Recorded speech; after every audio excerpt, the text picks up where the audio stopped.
اعوذ باللہ من الشیطان الرجیم بسم اللہ الرحمن الرحیم۔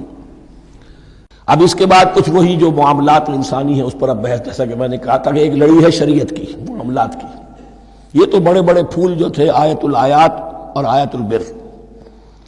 یا ایھا الذین آمنوا کتب علیکم القصاص فی القتلی، اہل ایمان تم پر لازم کر دیا گیا ہے مقتولوں کا بدلہ لینا۔ قتلہ قتیل کی جمع بھی ہے اور مقتول سے یہ مصدر بھی ہو سکتا ہے کہ تمہارے لیے یعنی اس معاملے میں سہل انگاری صحیح نہیں ہے۔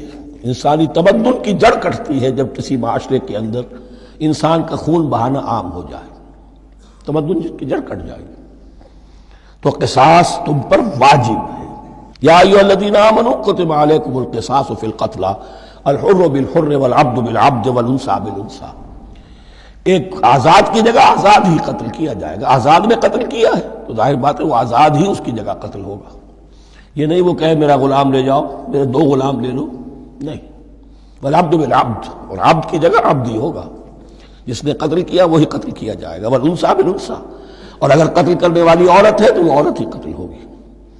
اس میں چونکہ وہاں بہت سے رواج مختلف تھے، بہت سے معیار بھی مختلف تھے۔ اگر اوسی خزرجی کو قتل کر دے تو 1/3 خون بہا، 3 گنا خون بہا، اور خزرجی اوسی کو قتل کرے تو 1/3 خون بہا، یہ ان کا قانون تھا۔ اسی طرح یہ کہ آزاد میں اور غلام میں فرق تھا، لیکن ہماری شریعت میں اگرچہ یہ طویل بڑا مضمون ہے اور اس میں کافی فقہا کے اقوال ہیں مختلف، لیکن امام ابو حنیفہ رحمۃ اللہ علیہ کا قول یہی ہے کہ تمام مسلمان آپس میں کفو ہیں، برابر ہیں، لہذا یہاں کوئی فرق نہیں کیا جائے گا قتل کے مقدمات میں۔ فمن عفی لہ من اخیہ شیء فاتباع بالمعروف واداء الیہ باحسان، پھر جس کو معاف کر دیا جائے کوئی شے اس کے بھائی کی جانب سے، یعنی جو مقتول ہے اس کے ورثاء اگر کہتے صاحب ہم اس کی جان بخشنے کو تیار ہیں، چاہے وہ خون بہا لے لیں یا ویسے ہی معاف کر دیں، تو جو بھی کچھ خون بہا طے ہوا ہو اداء الیہ باحسان فاتباع بالمعروف، تو اس کی پیروی کی جائے معروف طریقے پر اور ادائی کی جائے خوبصورتی کے ساتھ۔ ذالک تخفیف من ربکم ورحمہ، یہ تمہارے رب کی طرف سے تخفیف ہے، آسانی کی ہے اور رحمت ہے، اور اس کی رحمت ہونا بہت واضح ہے۔ اگر یہ شکل نہ ہو تو پھر قتل در قتل کا سلسلہ جو ہے وہ جاری رہتا ہے، لیکن اگر یہ ہو گیا کہ قاتل کو لا کے سامنے کھڑا کر دیا، لو بھائی اب تمہارے ہاتھ میں اس کی جان ہے، چاہو تو یہ قتل کر دیا جائے گا، چاہو احسان کرنا چاہو بخشنا چاہو ویسے ہی بخش دو، چاہو تو خون بہا لے لو۔ اس سے کیا ہوگا کہ وہ دشمنیوں کا جو دائرہ ہے وہ پھر سمٹ جاتا ہے، بڑھتا نہیں۔ اس میں بڑی رحمت ہے اللہ کی طرف سے۔ قانون جو ہے اسلام میں قتل کا، اس میں مدعی ریاست نہیں ہوتی۔ آج کل ہمارے ہاں غلطی یہ ہے، مدعی ریاست بن جاتی ہے۔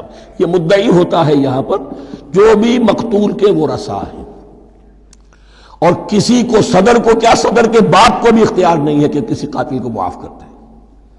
قاتل کو معاف کرنے کا جو اختیار ہے وہ صرف مقتول کے ورثاء کو ہے، کوئی صدر نہیں کر سکتا۔ ہمارے دستور میں ہے، پوری شرع پوری شق موجود ہے۔ فمن اعتدی بعد ذلک فلہ عذاب علیم، اور جو اس کے بعد بھی حد سے تجاوز کرے گا تو اس کے لیے دردناک اور بہت بڑا عذاب ہوگا۔ وَلَكُمْ فِي الْقِصَاصِ حَيَاةٌ يَا أُولِي الْأَلْبَابِ لَعَلَّكُمْ تَتَّقُونَ، اور اے ہوش مندو قصاص میں زندگی ہے تمہارے لیے۔ ایک روحانی تصور ہے معاف کر دینا اچھا ہے، اسلام بھی کہتا ہے ان تعفوا وتصفحوا وتغفروا فإن اللہ غفور رحیم، لیکن قتل کے مقدمات میں سہل انگاری جو ہے وہ اچھی نہیں ہے۔ پیروی شدت کے ساتھ ہونی چاہیے تاکہ اس سے آگے قتل کا سلسلہ بند ہو۔ وَلَكُمْ فِي الْقِصَاصِ حَيَاةٌ يَا أُولِي الْأَلْبَابِ لَعَلَّكُمْ تَتَّقُونَ، تاکہ تم بچ سکو۔ اب کتب علیکم دوبارہ آ گیا۔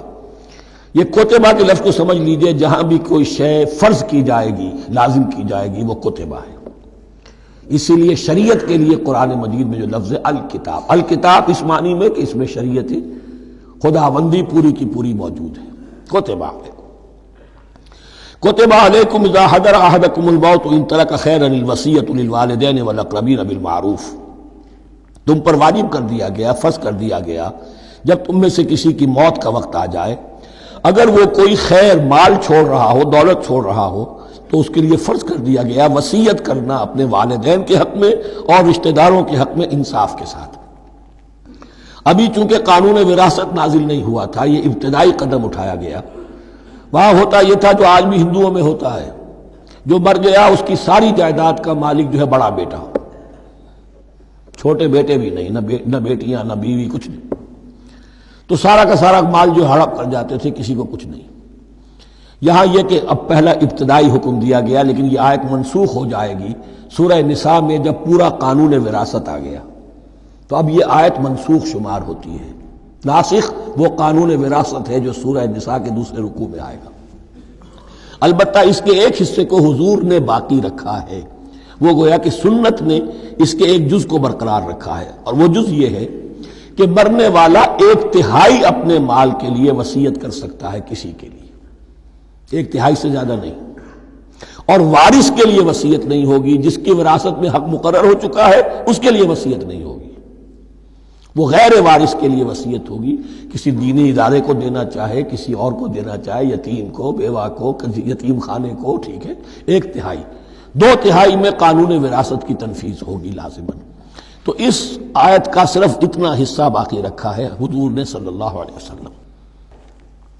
حقاً علی المتقین، یہ اللہ کا تقوی رکھنے والوں پر حق ہے، واجب ہے کہ وہ وصیت کریں کہ ہمارے والدین کو یہ مل جائے، فلاں رشتہ دار کو یہ مل جائے، باقی جو ہے جو بھی ورثاء ہیں لے جائیں۔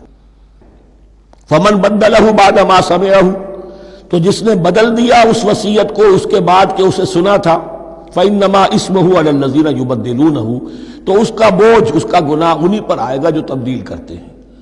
جو وصیت کرنے والا تھا وہ بری ہے، اس نے صحیح وصیت کی تھی، جس نے بعد میں اس وصیت میں تحریف کی، تبدیلی کی، اس کا وبال، اس کا بوجھ انہی پر آئے گا۔ ان اللہ سمیع علیم، یقینا اللہ سب کچھ سننے والا اور جاننے والا ہے۔ فمن خاف من موص جنفا، اب اگر کسی کو اندیشہ ہوا کہ وصیت کرنے والے نے جانبداری برتی ہے، ٹھیک وصیت نہیں کی ہے، دیانتداری کے ساتھ اس کی رائے یہ ہوئی، او اسمن، یا گناہ اس نے کمایا ہے، فاصلح بینہم، اور اب ان کے مابین صلح کرا دی، ورثاء کو جمع کیا کہ بھائی وراثت تو یہ تھی، ان کی وصیت تھی، لیکن دیکھو اس میں یہ زیادتی والی بات ہے، اگر تم مطمئن ہو جاؤ، متفق ہو جاؤ تو اس میں اتنی تبدیلی کر دی جائے ان کے اتفاق سے، فلا اسم علیہ، تو اس میں کوئی گناہ نہیں ہے، یعنی ایسی نہیں ہے یہ بات کہ اس کو وہ سینکشن اور سینکٹیٹی حاصل ہو گئی ہے، تقدس، کہ اب اس میں کوئی تبدیلی نہیں ہو سکتی۔ باہمی مشورے سے اور اچھے جذبے سے، اصلاح کے جذبے سے وصیت میں تغیر ہو سکتا ہے۔ ان اللہ غفور الرحیم، یقیناً اللہ تعالی بخشنے والا ہے، رحم فرمانے والا۔ صدق اللہ العظیم۔